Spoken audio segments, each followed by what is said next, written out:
अस्सलाम वालेकुम, मैं हूं डॉक्टर हसन राना।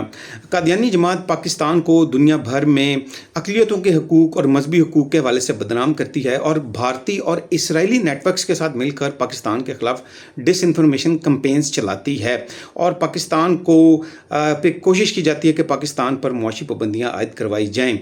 और इसी तरह कादियानी जमात जो है वो मगरबी दुनिया के सामने अपने हकूक़ का मुतालबा भी करती है, इंसाफ का मुतालबा भी करती है।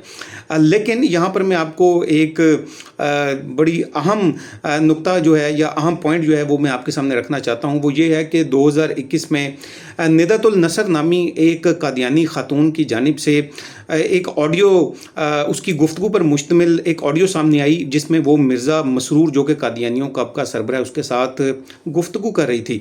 और उस गुफ्तगू में उस कादियानी ख़ातून ने ये कहा कि उसको पिछले कई सालों से उसका सगा बाप जिनसी ज़्यादती का निशाना बनाता रहा है। और मैं आपको ये भी बता दूं कि ये जो निदतुल नसर नामी ख़ातून थी ये इंग्लैंड में मौजूद है और ये मिर्ज़ा नासिर जो कि कादियानी जमात का सरबराह था, ये उसकी सगी पोती और मिर्ज़ा ताहिर की सगी नवासी है। और ये भी मैं आपको बताता चलूँ कि ये जो निदतुल नसर थी इसने ये भी इल्ज़ाम लगाया कि ना सिर्फ ये कि उसका बाप उसको कई साल तक जिनसी ज़्यादती का निशाना बनाता रहा है, बल्कि उसने ये भी कहा कि मिर्ज़ा मसरूर के करीबी रिश्तेदार जो कि चनाब नगर पाकिस्तान में मौजूद हैं वो भी उसके साथ जिनसी ज़्यादती करते रहे हैं। और इसके अलावा दीगर इल्ज़ामात जो हैं वो भी उसने आयद किए। और उस ऑडियो के अंदर अगर आप उसको सुनेंगे, वो आपको यूट्यूब पर अभी मिल भी जाएगी, उसके अंदर मिर्ज़ा मसरूर उसको यही बार बार कह रहा है कि तुम उसको मतलब मिट्टी डालो इस मामले के ऊपर। और बल्कि वो उस ऑडियो के अंदर तो उसको उसकी आवाज़ को दबाने की भी कोशिश की जा रही है। इधर तो काफी कुछ बेचा हुआ है। इधर जो एक कंजर खाना खुला हुआ है हाथे खास में, वो तो एक रेड जोन एरिया खुला हुआ है। हाँ, आमिर लगा हुआ है, डॉक्टर बशीर लगे हुए हैं, महमूद शाह लगा हुआ है, पूरा रेड लाइट एरिया बना हुआ है गया था खास। तुम अपने आप को भी कहती रही हो। अच्छा, आमिर ने तो तुम्हें मजबूर नहीं ना किया था? आमिर भाई तो मैं कई दफा बता चुकी हूँ, क्या कहूँ, क्लियर कट बात नहीं कर रही हूँ। उनको इरेक्शन नहीं हुई तो मैं भागी उधर से। तुम तो एक दफा कर मुझे तुम कह चुकी हो उसमें ताकत ही नहीं था। हाँ, तो वो सिस्टम नहीं जब हुआ जब काम, तो मैंने उधर से एक स्प्रिंट मारी कि या शुक्र खरा के नफल पड़े, या अल्लाह इस दफा तुमने मुझे बचा दिया है।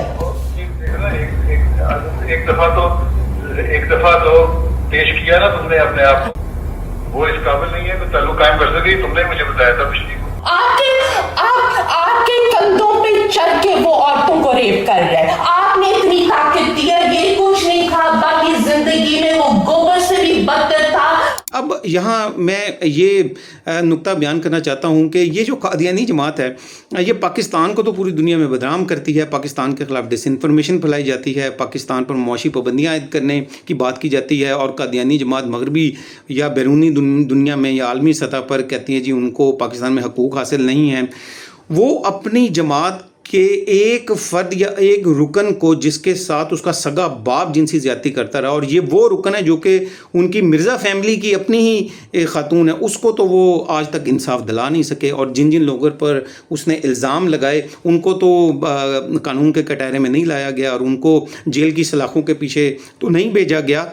लेकिन ये जो कादियानी जमात है, ये जो साजिशी अक़लियती गिरोह है पाकिस्तान के अंदर, जो कि अपने आप को अक़लियत भी तस्लीम नहीं करता, तो ये जो साजिशी गिरोह है कादियानी जमात जो है, लेकिन ये पाकिस्तान को, मुसलमानों को और इस्लाम को पूरी दुनिया में बदनाम करती है। तो इस हवाले से हमें चौकन्ना रहने की ज़रूरत है और कादियानियों की जो इसराइली और भारतीय नेटवर्क्स के साथ मिलकर पाकिस्तान को बदनाम करने की साजिशें हैं, उनको भी ख़ास तौर पर सोशल मीडिया पर उनके बारे में आगाह रहने की ज़रूरत है।